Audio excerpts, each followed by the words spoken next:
마태복음 1장.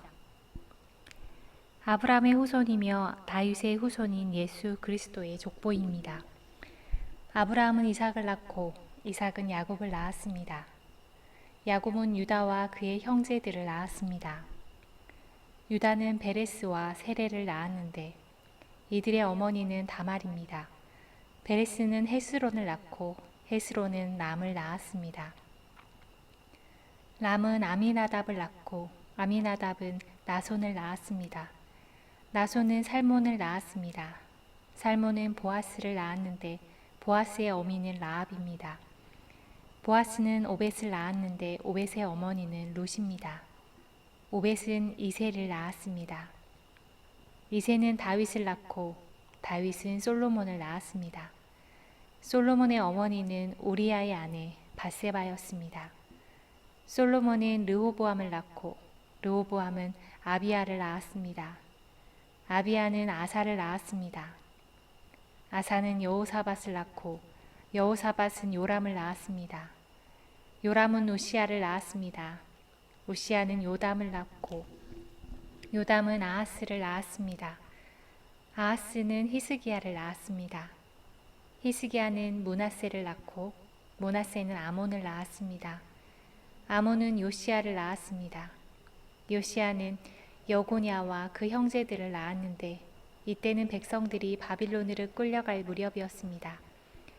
백성들이 바빌론의 포로로 끌려간 후에 여고냐는 스알디엘을 낳고 스알디엘은 수룹바벨을 낳았습니다. 수룹바벨은 아비훗을 낳고 아비훗은 엘리야김을 낳았습니다.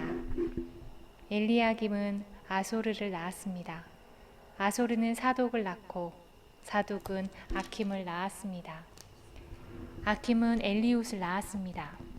엘리훗은 엘르아살을 낳고 엘르아살은 mat단을 낳았습니다. mat단은 야곱을 낳았습니다. 야곱은 마리아의 남편인 요셉을 낳았습니다. 그리스도라고 하는 예수님은 마리아에게서 태어났습니다. 그래서 아브라함부터 다윗까지 14대이고 다윗부터 바빌론으로 끌려간 때까지 14대입니다. 그리고 바빌론으로 끌려간 때부터 그리스도가 태어난 때까지 14대입니다.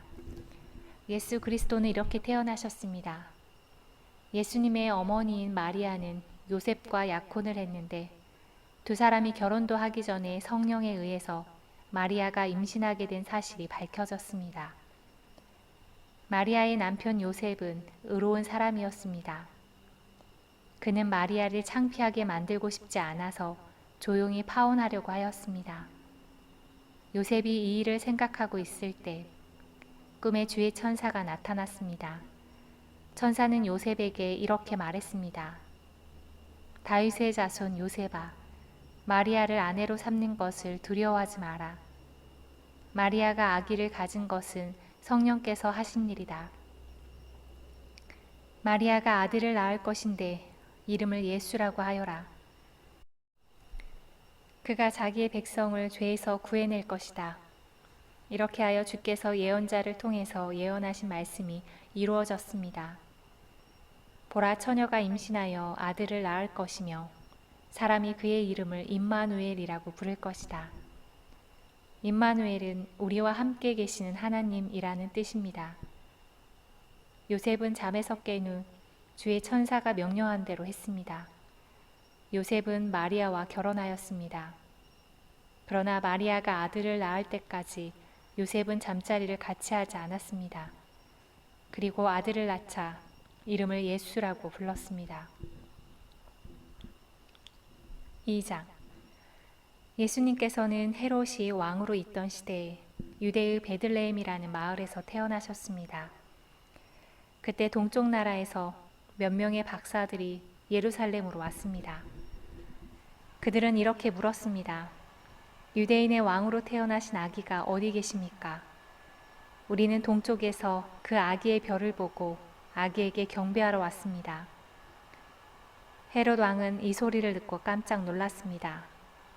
예루살렘 사람들도 모두 놀랐습니다.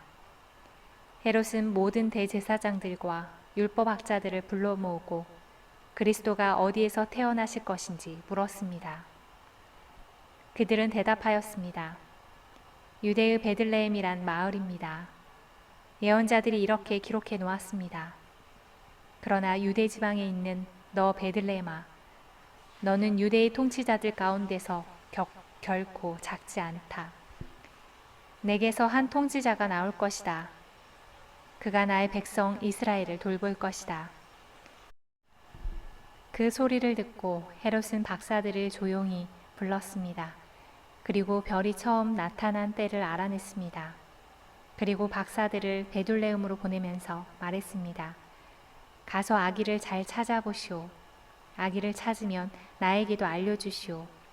그러면 나도 가서 그 아이에게 경배하겠소. 박사들은 왕의 말을 듣고 출발했습니다. 그러자 동쪽 나라에 보았던 바로 그 별이 박사들 앞에 나타나 그들을 안내해 주었습니다. 그러다가 아기가 있는 곳 위에 멈췄습니다. 박사들은 별을 보자 매우 기뻤습니다. 그들은 아기가 있는 집에 들어가서 어머니 마리아와 함께 있는 아기를 보았습니다. 그들은 아기에게 무릎을 꿇어 경배를 드리고 보물함을 열어 아기에게 황금과 유황과 모략을 예물로 드렸습니다. 그리고서 그들은 꿈에 헤롯에게 돌아가지 마라 하는 명령을 받고 다른 길로 자기 나라에 돌아갔습니다. 박사들이 떠난 뒤에 주의 천사가 요셉의 꿈에 나타나 말했습니다. 일어나라. 아기와 아기 엄마를 데리고 이집트로 도망가거라. 헤롯이 아기를 죽이려 하니 내가 지시할 때까지 이집트에 머물러 있어라. 그래서 요셉은 한밤중에 일어나 아기와 아기 엄마를 데리고 이집트로 떠났습니다.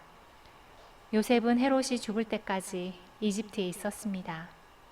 이것은 주께서 예언자를 통하여 하신 말씀을 이루신 것입니다. 내가 나의 아들을 이집트에서 불러내었다. 헤롯은 박사에게 속은 것을 알고 매우 화가 났습니다. 그래서 사람을 보내어 베들레헴과 그 주변에 있는 2살 아래의 모든 사내 아이를 죽였습니다. 이것은 그가 박사들로부터 알아낸 때를 기준으로 한 것입니다. 그래서 하나님께서 예언자 예레미야를 통해 말씀하신 것이 이루어졌습니다. 라마에게 소리가 들려왔다. 슬피 울며 통곡하는 소리다. 라헬이 자기 아이들을 위해 우는데 자식이 없으므로 위로받으려 하지 않는다. 헤롯이 죽자 주의 천사가 이집트에 있는 요셉의 꿈속에 나타났습니다. 일어나 아기와 아기 엄마를 데리고 이스라엘 땅으로 돌아가거라. 아기의 목숨을 노리던 사람들이 죽었다. 그래서 요셉은 아기와 아기 엄마를 데리고 이스라엘 땅으로 갔습니다. 그러나 아켈라오가 아버지 헤롯의 뒤를 이어 유대의 왕이 되었다는 소식을 듣고 요셉은 그곳으로 가는 것을 두려워했습니다. 꿈에서 지시를 받고 나서 요셉은 갈릴리 지방으로 갔습니다. 그는 나사렛이라는 마을로 가서 거기서 살았습니다. 그래서 예언자를 통해서 그는 나사렛 사람이라 불릴 것이다 라고 말씀하신 것이 이루어졌습니다.